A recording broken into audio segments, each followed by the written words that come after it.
Hi guys. So I wanted to come on here and talk about myself and who I am. And I am what you would call a Gen Xer. I'm over 50 and I have a lot of life lessons, a lot of experience in this life that I made it through. And now I want to share it. A lot of my experiences and life lessons have been good, and some of them have been so awful that I will be so embarrassed to share. But just a little bit about me. I'm very unique. I'm not like your probably average woman. I don't have children. I just got married about a year ago. And I was living my life searching for meaning and purpose. I spent a lot of years in school getting degrees, pursuing a career that I thought was going to bring me stability, happiness, and fulfillment. But what it ended up doing is because I was doing it from the wrong place and of unhealed, running from my past traumas and pain, it left me unfulfilled, tired, and just worn out and burnt down. Almost like a machine that goes real fast and doesn't stop and then it just blows up.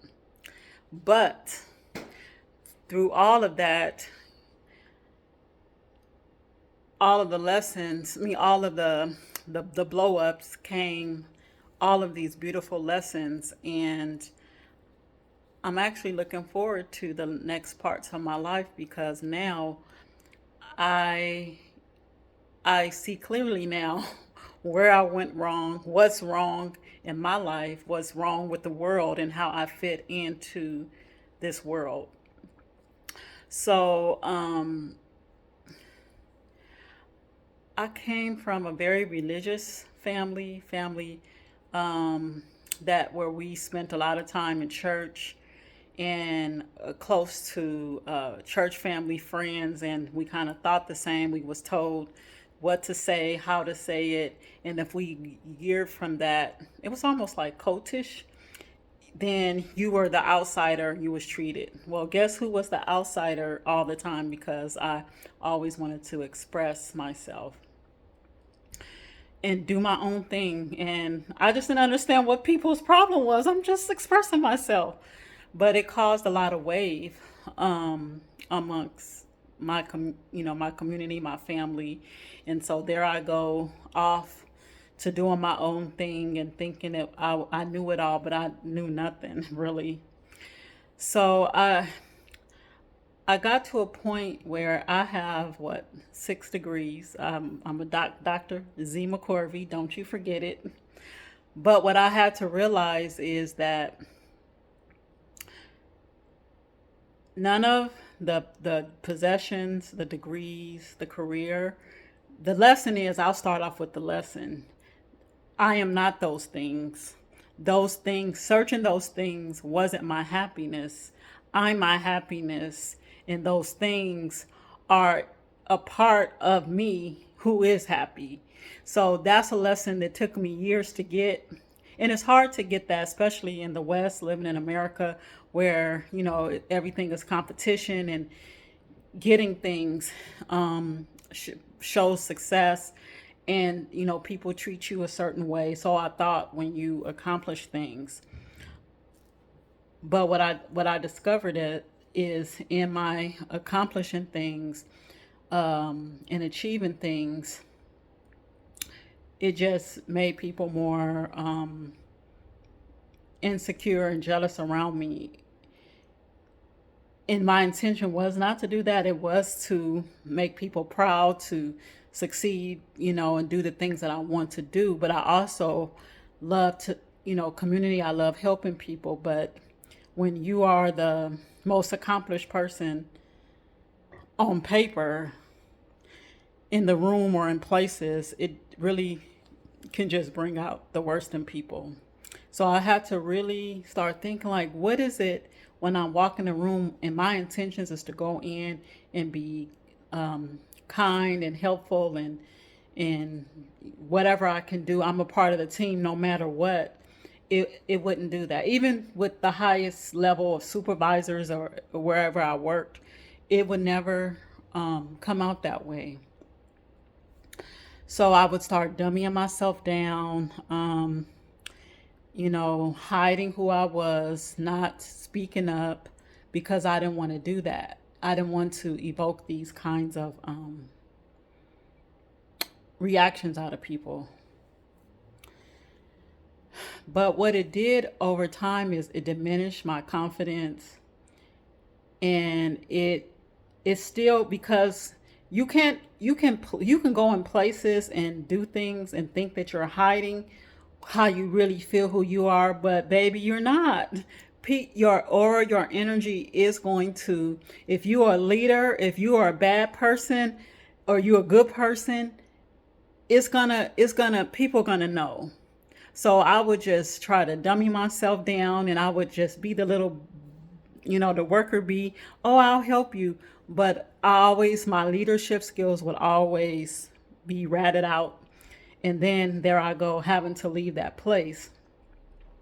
So just over time, I had to realize that a lot of things that happened to me were projections of, how I really felt about myself. I didn't really feel like I was worthy. I didn't really feel like I was enough.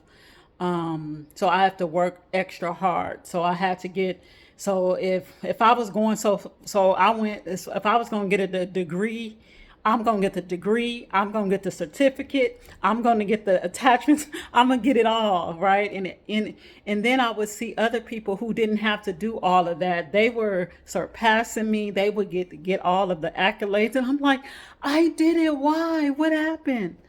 No, because is if I was doing it from a place of trying to prove myself. So now I'm working on, not to say that you can't do those things, achieve things, but if you're doing it from a place of unworthiness or you're not good enough, you'll just get those things, work extra hard, and then you'll just be not good enough with the degree. You'll just be not good enough, Dr. McCorvey. So me having to go through, and I'll talk more about that, some atrocious stuff where, I was living a certain kind of life, big, into where now, I'm going to say the universe, my spiritual team, that's how I talk, had to rearrange my whole life when I really wasn't ready to take things, to shave things off my life, so I can see that you are enough without any of those things. So I kept searching for those things, whether it was a nice car or working towards to get those things to fulfill myself. But when they were taken away from me and I couldn't get them on my own merit or my own hard work, then I had to sit my behind down and say, wait a minute, what is going on? Then that's when my spiritual team, Most High God, is like, look, those, you are the prize, not those things. And so that's kind of where I am now, where I'm living my life simplistic, and I still have my issues, and I'm just like, wait a minute, I'm Dr. McCorvey, I should be doing this. But now I'm in the life of, I'm building a foundation of, to really even see who I am. I was always on the rat race, working all the time, and I'm really a person who likes flexibility. I really like just not really doing anything, but I was always doing something, running from my own self. And now I know my power, because sometimes I could just think something and it'll happen, or just my presence is in a place and something will happen. So I had to learn that all that extra work, all that extra trying was suppressing who I really am. And that means I'm a powerful creator. And so, yeah, so that's a little bit part of me. I don't know if that's, I'll go more into details of it. But yeah, that's I spent a lot of time in school.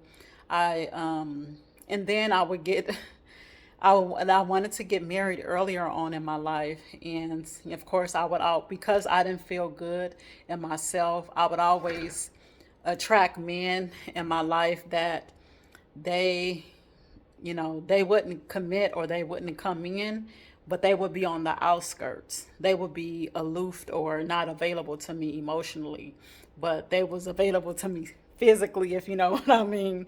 And I used to blame them, but later on I understood it really wasn't them. It was me who really didn't want people in my space.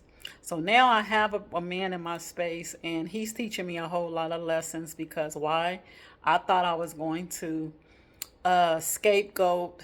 I've been proposed to through my life and had, these relationships, whether they were toxic or not. And I could have gotten married, but I chose not to. I was, it's easier to be by yourself because then you don't have to work on yourself. When someone is in your house, they're going to mirror back to you what your issues are. So you can blame that person like I did. I'm like, who is this person? No, that's why I want to go back to being single. No, no, no. He has mirrored back to me all my traumas, my childhood traumas. I'm like, I married my dad.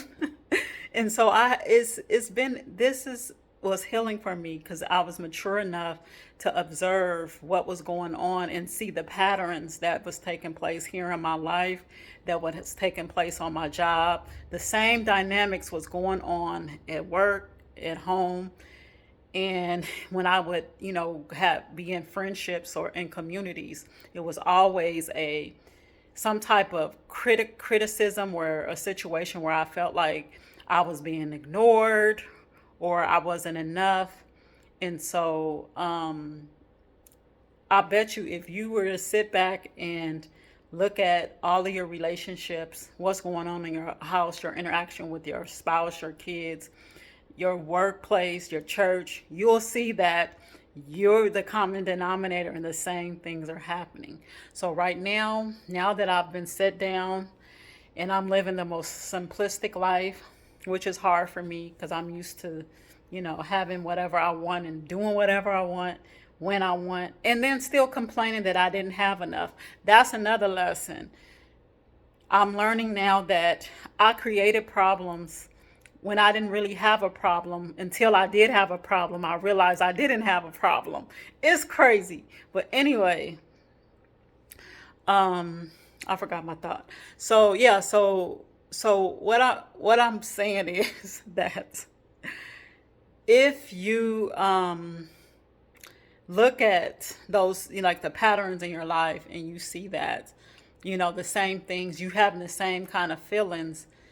Oh yeah, let me go back. So now that I'm living a more simple life, I can look at those things and even go back to earlier parts of my life where the same things are happening, and then I can really work on myself and see, where I'm triggered in those kinds of areas. So it's a healing journey. I'm learning to let go of regrets in my life. And yeah, and that's it.